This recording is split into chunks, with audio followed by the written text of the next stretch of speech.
Look what I got, a Doddy. Ooh. He knows everything about bikes, so let's ask him some questions. Fire Ready? away. Yeah. These are hard questions. Yeah. Right, first one from Casey Prats, and he's saying, this is a bit of a story to this one, Doddy, actually. I quite like this. With the sort of Christmas holidays coming up, it's a nice way to start. So Chris Prats, he's 15 years old. He'd say he's pretty avid and aggressive rider.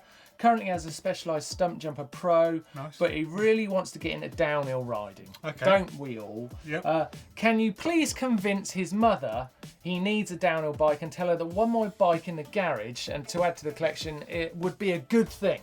It definitely is a good thing. You absolutely have to have a new bike. It's a season to be giving gifts to people. Yeah, and sincere that was. Yeah. I mean, you really do. You should buy him a new bike. Yeah. He needs a new bike, and he's never going to really experience the true power and sheer adrenaline rush of true downhill racing without a downhill bike. Without a downhill bike. Don't confuse this with wanting a new bike. This is need. He does need a new bike. Yeah, want and need are very, very different. Buy him a new bike. So come on, it's Christmas coming up. I think we did quite well there. That was all right. That wasn't bad. That wasn't a bad start. Yeah, let us know if that works out, Casey. Right, next one is from Neil Gooders. Is mountain bike training really worth the cash? Now, that question, I'm not sure, I'll be honest, I'm not sure if he's asking, is it worth spending money and time on training, or is he talking about paying someone for some training to be trained? I think both ways are worth it depending on what your outcome's going to be. If you're going to seriously get into your training and you're going to spend money and cash on putting the time into actually doing the hours on the bike, definitely worth it. Yeah, definitely worth it, but can be hard. But also with the paying for training thing, you've got to think about what your goal is at the end of the day. Are you aiming to be a better rider? In which case, yes, okay, it's a good thing, but you can do that yourself by just riding more. Yeah. Or are you aiming to be a faster rider? Yeah. In which case, then someone building you a proper training plan, that's definitely going to help you. Absolutely. You know what? I'm just going to use a bit of advice my dad always gives people. He's really into golf, always has been all his life. And he always says the first thing you should do when you're going to start playing golf is have a session with a coach, like one of the pros at the club, because it'll fix so many mistakes before you get going. Bad habits, get rid of them early on. And I think that's the same for mountain biking. If you can have someone help you coach out those bad habits as early as you possibly can, it's going to pay dividends. So, bit of coaching, definitely a good idea. Neil used to be a coach. He did, yeah. So, maybe you could book Neil for the day. Although you'd need to borrow a really small bike for him to ride. What's he riding now? 24-inch wheels? Neil, 20, isn't it? It's 20, he's going down, yeah. Right, next question is from Christopher Vergara, and he says, I have a full sus bike with 140mm travel on the rear. He's quite heavy, about 95 kilos. It's not that heavy. I'll worry about that. It's not that heavy. Is the rear travel enough for me, or should I upgrade to a 160mm rear travel? Oh, classic. Okay, all right. Yeah. So forget how much rear wheel travel is. That's irrelevant. So setting the bike up correctly to your weight is all about suspension sag. Yeah. So it doesn't matter, basically. So get the bike set up correctly, it's going to perform well. Yeah. I think you're confusing the amount of travel needed for with your setup. More travel is not designed for heavier rider. And talking about sag, let's take a look at this video where Doddy takes us through that very process. Sag is the measurement of how much your suspension moves when you put your weight onto the bike. It's an essential piece of bike setup for getting your suspension working well for you. Setting the sag on your bike is one of the very first things you should do when setting your bike up. You're going to need a shock pump for this, and it's a good idea to be wearing your riding kit, especially if you normally ride with a backpack that's quite heavy. Good advice, Doddy. Good advice. Oh, thank you very much. That's a good video, that one. I'm going to keep the questions coming if that's all right. Definitely. It's tough though, isn't it? They've been tough so far. Got to think about these things. Been quite enjoyable questions, actually. I love these questions.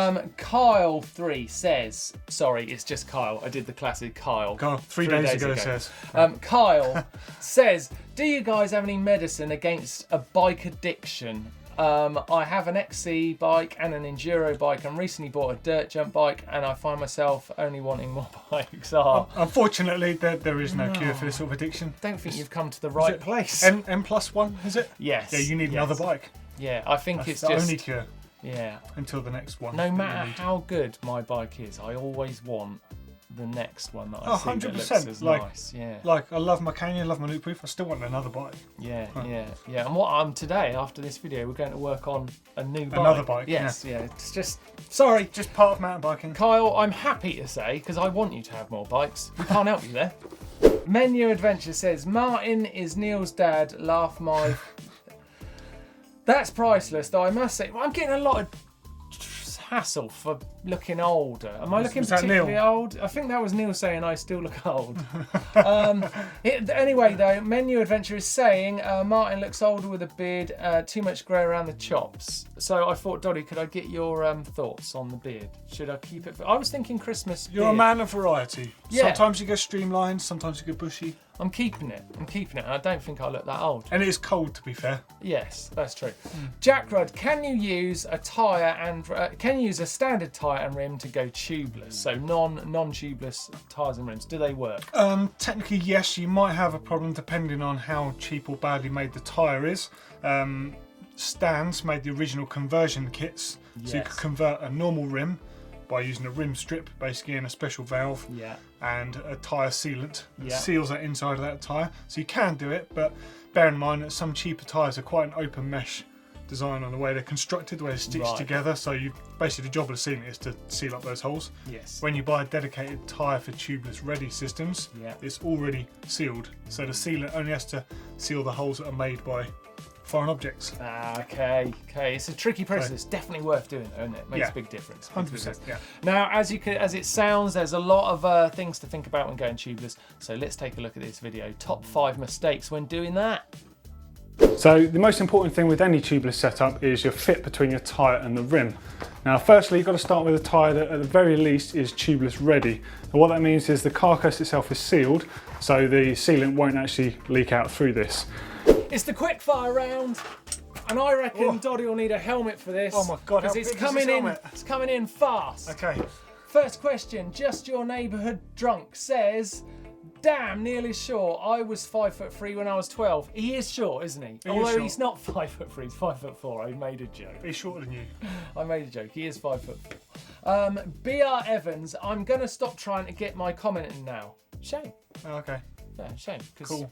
There we are. Martin Salinas says, but Nino is doing whips with the seat up. Now this comes from... That's because Nino is just next level, though. No, he's not doing whips. He's he whips. does like tables and They're whips not and stuff. whips. They're tweaky tables. They're not a whip. For an Nino's XC good. rider, no. they're nearly a whip. No, because he's an XC This is rider. supposed to be quick. Next. We're going to have this argument another day. Yeah. They're not whips. Right. I'll find your The picture. Alex fan says, do you think he does Nino whips to avoid dead sailors? Snowboarders prefer to jump doing a trick rather than just jump because it's easier. You know what? I think his really weird super tweaks. I get that. Might be because he doesn't want a dead sailor with that super high seat. But let's just be clear, they're not whips. Right. Cartier Pan says, I'm watching a guy read comments. Yes, you are. That's kind of the premise of the show, though. You know, that's how it goes. Let's Go Steve says, aesthetically, front mudguard or no front mudguard? I don't care if it keeps mud up my eyes. I'm having it. I'd go just aesthetically mudguard because I like the little at the back. I don't like the way they at look. the back of the fall. I Don't like you? what they do. Like it. Topsy Kretz says, that's a weird name. My new bike came out of the box and smelt of fish.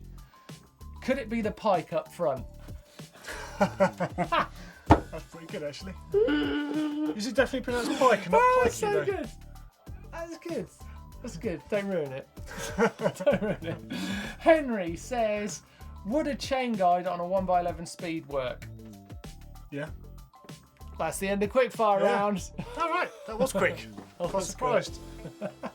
Time for correct me if I'm wrong. Now, before we get into a video, I've just got to correct myself on something I said last week. Casey Anderson said, minor correction for you, Martyn. Juliana Bikes specifically says the frames are identical to their comparable Santa Cruz men's bikes, whereas a bike like Liv is actually women's specific geometry. Yeah. So, okay, thanks for that. Yeah, I hadn't realised that. Nathaniel MTB says, this was referring to the question last week about how to thaw out your derailleur when it's frozen, because I've never had that problem. yeah, a dude had his derailleur just freeze. Rather than using antifreeze like I suggested, which would work, that would work. Nathaniel used a hairdryer, just a heated hairdryer, and he sorted out. Do your toes at the same time? He defrosted the oil in his brakes doing that. So, hairdryer. I've never had brake oil. I've not had freeze. those problems. I don't think we get it cold enough. What conditions do you ride in? Yeah, it's crazy, isn't it? It's Do interesting. you know what? I'd love to ride in conditions that are that bad that affects your bike. I really want to know what it's we like. don't get that here, so it's quite interesting to hear about it. Right, on to this week's proper, correct me if I'm wrong. Cool. It's from Cameron Ravenhill, trying to learn whips. He doesn't want to look Shirter-esque on his whips, and he's learning to get them right. Tack on Shirter. Coming in quick enough. Food. Now, see, you're asking about how to land it, but I reckon the problem's in the takeoff. In the takeoff, yeah. It didn't look like you pushed into that to You've actually really got get to up. push in and carve up it, because the thing that happens is the whip, using my Sharpie bike to describe it, you've got to carve up the ramp, so you pull it out like that, and then as the back end comes out, you've then got to sort it out, and you've got to watch some of these guys do these huge whips. They don't worry about straightening it out for the landing. They'll let it come in all cooked, and the bike will straighten up on the actual landing. So. Also, you do need to get a little bit more height in order to help you do that. Because if you're on a smaller jump, it's going to be more of a struggle than on a bigger jump. As Cameron's coming in, see, there's no carve, and and it doesn't look like the jump's quite big enough. Need a bit more height, but that jump looks like you could get a bit more pop on it. I think so. So it's not worry about getting too much distance. Just want a lot of height. I've seen Blake do it on a really small jump, and it's just like crack, and off he goes. But yeah, try and get that thing in your mind of going up the takeoff. I love doing that. Make little motorbike noises in your head as well. Yeah, motorbike noises always help, yes. Right, thanks for watching Ask GMBN this week. If you want to get your question on the show, then the comment section down below is perfect. Just chuck us a question down there. We're always taking a look. And of course, you can send them in to our email, ask@gmbn.com, and hashtag AskGMBN. And we will take a look and try and answer all your questions. Doddy, any good videos we could possibly recommend at the moment? I mean, I tell you what I really liked, your new Nuke Proof. That's lovely. Yeah, that's pretty Take a look at cool. that there. Blake's got a new bike as well, hasn't he? He has, his new Scott. Have a look at that one right there. Nice one. Click the old logo there to subscribe. Don't forget that. I get brand new video all the time. All the time. We're doing them like every single day. day. It's crazy. And don't forget to give us a thumbs up like. Thumbs up like. Yeah. Because basically it makes us feel good about ourselves. It does. See you next week. See you later.